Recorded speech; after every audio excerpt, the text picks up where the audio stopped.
काफ़ी समय पहले कहूँगा ये जालंधर की बात है 1989 मेरे फ़ादर वहाँ पोस्टेड थे जालंधर में। उस समय गुरुजी के यहाँ कुछ लोग जाते थे और ज़्यादातर मिलिट्री के लोग जाते थे और शुरू में उनकी संगत वही थी और उसी से जानकारी भी हुई थी। और उसी संदर्भ में मेरे फ़ादर ने मेरा भी संपर्क कराया और तब हम गुरुजी की शरण में आए। ये बात सही है कि मैं उस समय चूँकि जस्ट नौकरी मैंने जॉइन की थी और इस वजह से मैं ज़्यादा गुरुजी के यहाँ तो नहीं जा पाता था क्योंकि ट्रेनिंग में मैं हैदराबाद में था और गुरुजी के यहाँ जाना तो नहीं हो पाता था। पर जब भी समय मेरे ख्याल से 6 महीने में 1 बार या कभी जब भी मैं आता था, तब अवश्य ही दर्शन करने की इच्छा शक्ति भी होती थी। दर्शन करके एक बड़ा ही सुकून और एक शांति का अनुभव मिलता था। मुझे अभी भी ध्यान है 1990 में मेरी डॉटर कनिका जो मेरी एल्डर डॉटर है, वो पैदा हुई थी और हम लोग जालंधर में थे एंड सडनली एक दिन गुरुजी घर पे आ जाते हैं और कोई अनाउंस नहीं, कोई पहले से बताना नहीं और जालंधर में घर पे आ जाते हैं और कहते हैं मेरी मदर से कि वो जो ग्रैंड डॉटर पैदा हुई है उसको लेके आओ। मेरी वाइफ के पास डॉटर थी, जस्ट थोड़े दिन पहले ही पैदा हुई थी और जैसे ही डॉटर आई मेरे ख्याल से 3-4 महीने की रही होगी और तो गुरुजी ने तुरंत अपने उसको गोदी में लिया और ब्लेस किया और मेरे ख्याल से वो दिन था और आज दिन था कि मेरी जो एल्डर डॉटर है, कनिका, उसमें एक इस प्रकार का अटूट विश्वास, अटूट फेथ गुरुजी के प्रति है कि कभी-कभी तो वो एक एक्सट्रीम में भी चला जाता है कि गुरुजी अब ये प्रॉब्लम है गुरुजी आप मदद करिए। गुरुजी और कभी भी कोई इश्यू आए, दिक्कत आए, परेशानी आए, सबसे पहले जो एक समर्पण है, वो गुरुजी के प्रति होता है। और मेरे ख्याल से काफ़ी हम लोग एक ब्लेसेड थे कि जिस तरह से गुरुजी की संगत मिली, जिस तरह से शुरुआत हुई, शुरुआत में हाँ, अवश्य कुछ न कुछ आदमी के मन में शंका अवश्य होती है कि किस प्रकार के गुरु हैं, ये तो बड़े कलरफुल कपड़े भी पहनते हैं और कोई उपदेश भी नहीं देते हैं और इस प्रकार का कोई इनका मार्गदर्शन या दिशा निर्देश या डायरेक्शंस भी नहीं होते हैं। ऐसा करना है, ऐसा नहीं करना है, इस समय खाना है, इस समय पीना है, इस जगह वहाँ जाना है, दर्शन करना है। इस प्रकार का कोई जो एक आम लोगों में दर्शित होता है, वो कभी भी गुरुजी में इस प्रकार की दिखाई नहीं दिया। धीरे-धीरे खैर आना-जाना शुरू हुआ और तत्पश्चात जब गुरुजी जीके शिफ्ट हुए, तब जीके में भी मैं कई बार गया, आया और जीके में तो मुझे अच्छी तरह याद है कि मैं बहुत ज़्यादा खेलता-कूदता था और सर्विस में आने बाद भी मैं पुलिस में था, तो सर्विस में आने के बाद भी काफ़ी आउटडोर एक्सर्शन, आउटडोर एक्टिविटीज़ काफ़ी ज़्यादा होती थी, तो मुझे बैक में बहुत ज़्यादा प्रॉब्लम होने लगा और ये हमेशा इस प्रकार की रिक्वेस्ट गुरुजी तक ही पहुँचती थी कि गुरुजी बैक बहुत ज़्यादा प्रॉब्लम है और कभी-कभी तो ऐसा भी होता है कि खड़े-खड़े मैं गिर जाता हूँ, ऐसा लगता है कि वो जो स्पाइन का सपोर्ट है, वो खत्म हो गया है। खैर गुरुजी ने इलाज भी किया और जो पुरानी संगत होगी, आप इससे अवगत होंगे कि गुरुजी एक चम्मच और पान के पत्तों से कुछ इलाज किया करते थे और उस समय तो अजीब लगता था कि पान के पत्ते और मात्र चम्मच के छुआने से क्या हो जाना है। पर धीरे-धीरे समय गुज़रते और जब समय बीतता है और आपकी परेशानी का समाधान होता है, तब मेरे ख्याल से विश्वास होता है और हाँ, वास्तव में उस समय के बाद से परेशानी धीरे-धीरे काफ़ी हद तक कम हो गई और काफ़ी मेरे को रिलीफ़ मिला क्योंकि आउटडोर का काम और स्पोर्ट्स एक्टिविटीज़ भी मेरी काफ़ी थी, तो उसमें काफ़ी आराम मिला। गुरुजी जब एम्पायर स्टेट में आए तब इत्तेफ़ाक से मेरा तबादला भी ट्रांसफ़र भी दिल्ली हो गया था और उसके पश्चात से मैंने हफ़्ते में कम से कम 1 या 2 बार वहाँ जाना शुरू किया। मैं सब लोग को बताना चाहूँगा कि गुरुजी के टाइम एक बहुत ही अच्छा-सा एटमॉस्फ़ियर रहता था। गुरुजी कभी किसी को कोई विशेष तौर से टोकना, डाँटना या इस प्रकार से बहुत ज़्यादा नहीं करते थे। स्पेसिफ़िक इश्यू हो, तभी वो किसी को एक ऑब्लीक तरीके से टोक ज़रूर देते थे। गुरुजी के यहाँ जब जाओ तो पुरानी संगत को याद होगा पहले जलेबी मिलेगी, समोसा मिलेगा, इमरती मिलेगी और यदि आपने गलती से कह दिया कि मुझे डायबिटीज़ है, तो शायद वो जलेबी या समोसा 2 एक्स्ट्रा आपको खाना पड़ेगा। कि नहीं, ये खाओ तुम, बिल्कुल खाओ। एंड ये तो बात कई लोगों से जानकारी की जा सकती है कि 2 जलेबी खाओ और उस व्यक्ति का था कि मैं कब तो इंसुलिन लूँगा, कब परेशानी होगी और ये और धीरे-धीरे वो डायबिटीज़ एक नहीं, कई लोगों की धीरे-धीरे करके खत्म होती चली गई। एक बहुत ही इन्फॉर्मल, प्लेफुल और एटमॉस्फेयर होता था जिसमें गुरुजी हमेशा चाहते थे कि लोग अपनी संगत के बारे में, अपने अच्छे एक्सपीरियंसेस के बारे में लोगों से शेयर करें और बताएं कि अच्छे लोग जब तक संगत नहीं करेंगे और अच्छे लोग यदि चुपचाप बैठ के केवल भजन सुनते रहेंगे, तो एक अच्छी चीज़ों का समावेश दूसरों के दिमाग में, अच्छी चीज़ों का एक स्प्रेड, अच्छे कर्मों का कैसे होगा? हमेशा गुरुजी कहते थे, जितने सारे मेल पर्सन्स होते थे, वो सारे अंकल, चाहे वो 18 साल के हों या 70 साल के हों और जितनी भी लेडीज़ रहें, चाहे वो 16 साल की हो या 80 साल की सारी लेडीज आंटी और बड़े प्रेम से आंटी इनको आप संगत सुनाओ अपनी फलाना फलाना वाला वो वाला आप संगत इनको सुनाओ और कितने ही इंसिडेंट्स इसी तरह लोग आपस में शेयर करते थे जो उनकी आप बीती होती थी जो उन्होंने खुद ब खुद एक्सपीरियंस किया होता था वो वहां पे लोग अवश्य शेयर कराते थे। शुरू में पहले समोसा, जलेबी, इमरती, उसके बाद चाय आती थी, चाय के बाद उसके बाद लंगर खाया जाता था, लंगर के बाद एक बार फिर चाय आती थी और लंगर के बाद सब लोग गुरुजी से आँख चुराने लगते थे, आँख छिपाने लगते थे क्योंकि उसके बाद लंगर के बाद गुरुजी, "आंटी, नोएडा वर्ली आंटी, फलाना आंटी, अब चलो, वापस चलो।"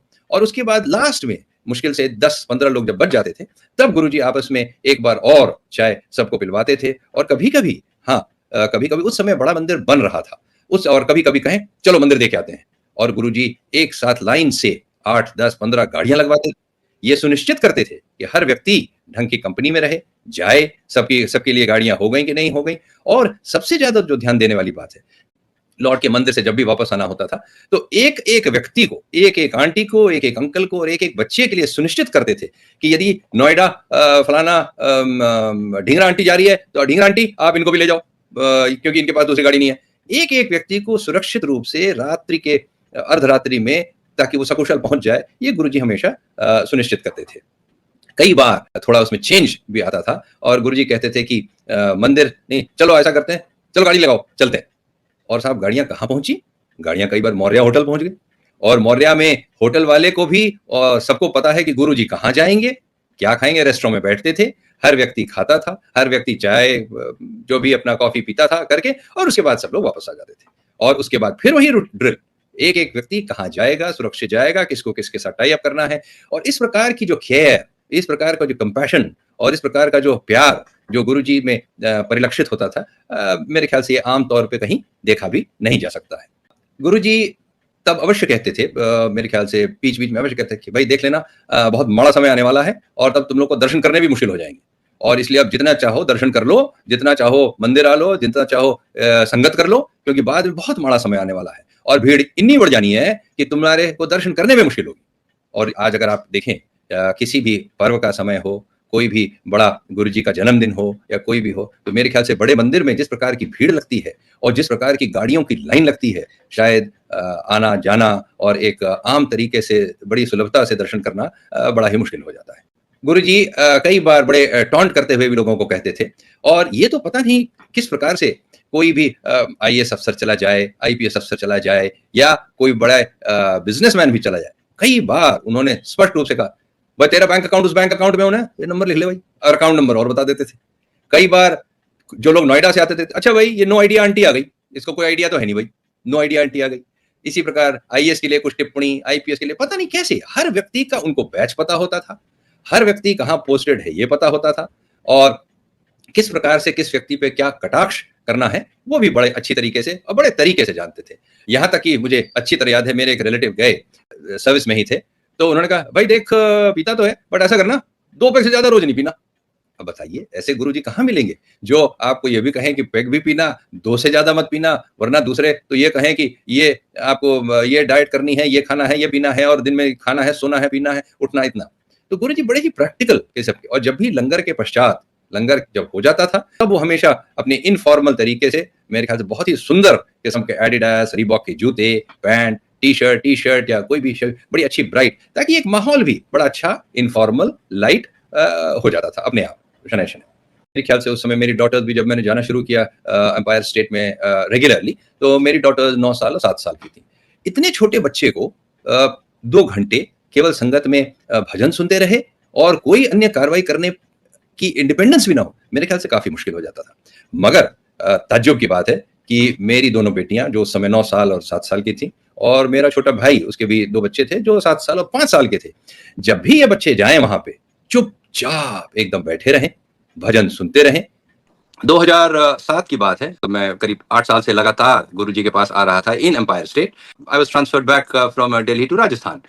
मेरी जाने की को बहुत इच्छा नहीं थी और उसके कई कारण भी थे। सर्वप्रथम तो ये था कि गुरुजी की संगत यहाँ दिल्ली में मौजूद थी और एक जिस प्रकार का एक सुकून बयान करना ज़रा मुश्किल है। एंड दूसरा कारण ये था कि मेरी दोनों डॉटर्स, एक 10th में चली गई थी और एक 12th में चली गई थी। जाने की बिल्कुल इच्छा नहीं थी। तो मैंने गुरुजी से जाके कहा कि गुरुजी मैं सोच रहा हूँ कि साल भर के लिए और दिल्ली रह जाऊँ और उसके पश्चात फिर वापस राजस्थान चला जाऊँगा। गुरुजी कहा ये नहीं, नहीं पंकज अंकल तुम तो राजस्थान जाओ एंड आंटी को मैं देख लूँगा, आंटी बच्चे यहीं रहेंगे। आंटी और बच्चे तो यहीं रहेंगे, ये तो मैंने पहले प्लान भी नहीं किया था, हालाँकि ये तो ऑब्वियस था कि 10वीं और 12वीं का एग्ज़ाम है, इसलिए इन लोग को यहाँ रहना पड़ेगा। मगर ये कि सोच के मैंने ये किया हो, ऐसा मेरे ध्यान में बिल्कुल नहीं था। गुरुजी ने कहा कि नहीं, नहीं पंकज अक्कल बिल्कुल क्लियर है, तू तो अपना राजस्थान चले जा, आंटी और बच्चे सभी यहीं रहेंगे। अब हम लोग के समझ में नहीं आया, बट गुरुजी के जो शब्द थे वो बिल्कुल ही क्लियर थे और उसमें मेरे ख्याल से कोई बात उसमें सोचने की भी नहीं थी। हम लोग अपना राजस्थान चले गए। एंड देखिए कैसे विधि का विधान होता है। और गुरुजी हाउ कि मुझे पता है कि तुम लोग मेरी संगत के लिए रुकना चाहते हो, मगर वो शायद संभव नहीं है। और गुरुजी उसके कुछ दिन बाद ही स्वर्ग सिधार गए। और किस प्रकार का उनकी एक भविष्य की दृष्टि थी और किस प्रकार से हम लोग को था कि नहीं, मैं नहीं रहूंगा, तुम लोग अपना काम करो, अपना जाओ, आंटी लोग यहीं रहेगी, उनकी देखभाल होती रहेगी और तुम लोग यहाँ से जाओ। मेरे ख्याल से वो बाद में समझ में आया। और जब हम राजस्थान पहुंचे और कुछ दिन बाद गुरुजी यहाँ से स्वर्गलोक को गमन हो गया, तो मेरे ख्याल से एक दिव्य दृष्टि थी जिसके फलस्वरूप उन्होंने हमको राजस्थान भेज दिया कि कार्य में कोई ना कोई कमी नहीं आनी चाहिए और आप लोग जाइए अपना काम करिए। कभी हमने मेरे ख्याल से अपने जीवन काल में सोचा भी नहीं था कि गुरुजी नहीं रहेंगे और हमको उनका सानिध्य नहीं मिलेगा। वो एक इस प्रकार के मैग्नेट की तरह थे, मैग्नेटिक पर्सनैलिटी, जिनके पास जाना अच्छा लगता था। एक सुकून, मानसिक शांति, कितनी भी प्रकार की कोई चिंता हो, परेशानी हो, professionally, personally, at the family level या कुछ भी हो, तो मेरे ख्याल से वहाँ जाना और उनके सानिध्य में रहना एक बड़ा शांति का अनुभव मिलता था। 2001 में मैं कैलाश मानसरोवर जा रहा था और गवर्नमेंट की एक स्कीम होती है, उसी के तहत कैलाश मानसरोवर जा रहा था। और आप लोगों को ध्यान है कि 1998 में प्रतिमा बेदी भी एक डांसर थी जो कैलाश मानसरोवर गई थी और वहीं रास्ते में लैंडस्लाइड हो गया था और 180 लोगों की इसी ट्रिप में मृत्यु हो गई थी। आदमी अलग और जानवर अलग।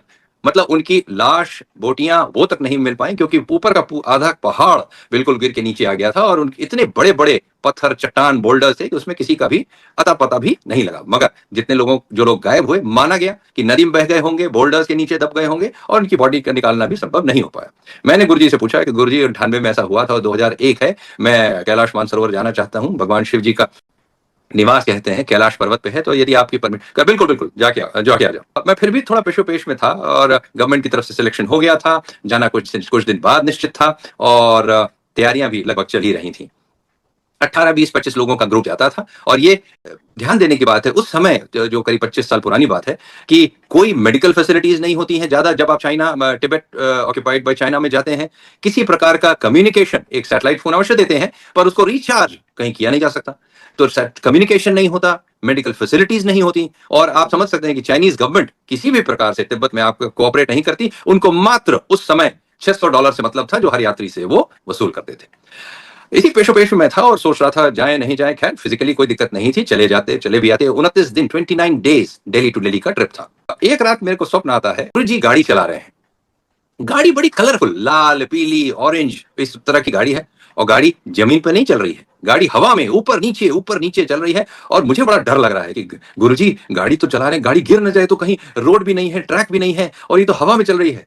और उस समय जो गुरुजी का जवाब था, that give me the perfect indication, direction. Guruji ने कहा जब गाड़ी मैं चला रहा हूं तो चिंता करने की कोई बात नहीं, चिंता नहीं करनी। बस वो एक गुरुजी की तरफ से जो मार्गदर्शन था कि जब गाड़ी मैं चला रहा हूं तब तुमको चिंता करने की लेश मात्र भी आवश्यकता नहीं है। और इसी डायरेक्शन को समझते हुए, आत्मसात करते हुए मैं कैलाश मानसरोवर गया 2001 में। 29 दिन की यात्रा थी, बिल्कुल कुशल मंगल, अच्छे से यात्रा बीती। कोई मौसम की दिक्कत नहीं आई क्योंकि वहां पानी पड़ने लगे, बोल्डर्स गिरने लगे, अवलांच आ जाए या नदी से रास्ता कट जाए, कुछ भी हो सकता है। और वहां किसी भी प्रकार की मदद आना मिलना लगभग असंभव सा होता है। यात्रा बड़ी अच्छी हुई और मैं बड़े अच्छे से करके आया। और लौटने के बाद मैंने एक छोटी सी किताब भी लिखी जिसमें आज भी ब्लेसिंग्स ऑलवेज गुरुजी करके गुरुजी ने देखा, लिखा और कहा चलो यात्रा सफल हो गई ना। तो मैंने कहा नहीं गुरुजी, आपकी ही सारी ब्लेसिंग से यात्रा सफल हुई और बहुत बहुत धन्यवाद कि इतने बड़े दर्शन भी हुए और आपके सानिध्य में सब चीज कुशल मंगल और अच्छे से व्यतीत हो गई। एक और छोटा सा इंसिडेंट मैं बताता हूँ। मैं गुरुजी की संगत चल रही थी, मैं बिल्कुल हमेशा लगभग पीछे जाके बैठ जाता था और जो बिल्कुल पुरानी संगत को ध्यान, जो गुरुजी का रूम था उसी के आसपास कहीं बैठा हुआ था। गुरुजी ने मेरे को बुलाया, हाथ से इशारा करके बुलाया और मैं गया गुरुजी के पास। गुरुजी ने कहा भाई संडे को शादी है और चंडीगढ़ चलना है। ठीक है, गुरुजी का आदेश हो गया तो जाना ही था। उसमें कोई शक, शुबा, शंका की कोई गुंजाइश ही नहीं थी। मैं लौट के अपनी जगह आके वापस बैठ गया। इतना ही निर्देश गुरुजी ने दिया और मैं चुपचाप आके अपनी जगह बैठ गया। अब मैं बहुत ड्राइविंग का शौकीन आदमी नहीं, मेरे पास एक सेंट्रो गाड़ी थी, 2005 की ये बात होगी। सेंट्रो गाड़ी थी। अब मैं बैठ के सोचने लगा, अगर सेंट्रो यहाँ से चंडीगढ़ जाएगी तो 250, 500 किलोमीटर चलेगी। 500 किलोमीटर मेरे चलाने का तो भाई इच्छा नहीं। अब किसी को ड्राइवर चलो लेते हैं, एक और ड्राइवर भी हो जाएगा, मैं हो जाऊंगा, साथ मिलकर चला लेंगे। फिर गाड़ी जब 500 किलोमीटर जाएगी और 15 किलोमीटर का एवरेज देगी तो 30-40 लीटर पेट्रोल भी लगेगा। 30-40 लीटर पेट्रोल मतलब इतने पैसे लगेंगे। गाड़ी तो मेरी छोटी सी है सेंट्रो, अब इसमें कितने 2-4 आदमी आएंगे, इससे ज्यादा तो क्या आएंगे। मैं इसी पेशोपेश में सोच रहा हूं कि किसको ड्राइवर लूं, किसको कहां रिक्वेस्ट करूं, और फिर चंडीगढ़ जाके कब लौटना होगा, क्या होगा। 10 मिनट का समय बीतता है, गुरुजी इशारा करके मेरे को बुलाते हैं, इशारा बैठ जा। मैं बगल में बैठ गया चुपचाप। कोई अभी हमारा गुरुजी से कोई एक्सचेंज बातचीत का अभी तक नहीं हुआ, एक्सेप्ट कि उन्होंने मुझे निर्देश दिया कि चंडीगढ़ चला है। 2 मिनट में बैठा रहा और उसके बाद गुरुजी कहते हैं, पंकज तेरी छोटी गाड़ी में नहीं जाना आपने, अब बड़ी गाड़ी में चलेंगे। आप लोग को ध्यान होगा पुरानी संगत को, एक पंकज चंद्रशेखर साहब जो थे प्राइम मिनिस्टर, उनके लड़के थे पंकज सिंह, वो भी आया करते थे। तो उस पंकज को बुला के वो कहते हैं, पंकज तेरी फॉर्च्यूनर में ये पंकज बैठेगा, तू अपनी फॉर्च्यूनर में नहीं बैठेगा। अब देखिए, मैंने गुरुजी से एक शब्द नहीं कहा। उन्होंने कहा तेरी छोटी गाड़ी में नहीं जाना आपने हो, और बड़ी गाड़ी में जाएंगे। दूसरे की गाड़ी मंगाई, और अगले दिन जब हम लोग वहां से रवाना हुए तो गाड़ी के मालिक पंकज को उन्होंने बाहर किया, मेरे को उस गाड़ी में बैठाया, और उसके बाद हम लोग वहां से चंडीगढ़ गए, चंडीगढ़ से लौटे, और गाड़ी के मालिक जो पंकज थे वो किसी दूसरे की गाड़ी में बैठे। यात्रा अत्यंत ही सुंदर थी, यात्रा बड़ी ही कंफर्टेबल थी। गुरुजी 75-80 गाड़ियों का कारवां गया था। एक एक ढाबे पे रुकना, गुरुजी खुद देखते थे कि हर व्यक्ति ने खाना खा लिया, नहीं खाया, चाय पी ली, नहीं पी ली, उसके बाद सबको रवाना करना। और उसके बाद जब उसी शाम को जब लौट के भी आए तो ये देखना कि हर एक व्यक्ति, रात में 11 साढ़े 11 बज गए थे, हर एक व्यक्ति अपने ठिकाने पर, अपने घर पे ढंग से जा रहा है, नहीं जा रहा है, किसी के पास गाड़ी है, नहीं है, हर एक व्यक्ति को सेफली सिक्योरली बैठाना करना। मेरे ख्याल से जिस प्रकार से गुरुजी देखते थे, एक एक व्यक्ति मेरे ख्याल से कभी भुलाया नहीं जा सकता कि एक व्यक्ति इतना बड़ा होने के बाद, इतना सिद्ध पुरुष होने के बाद भी एक एक आम व्यक्ति का इतना ध्यान रखे कि वो सकुशल, सुरक्षित और अच्छे से खा पी के वापस अपने घर पहुंच जाए।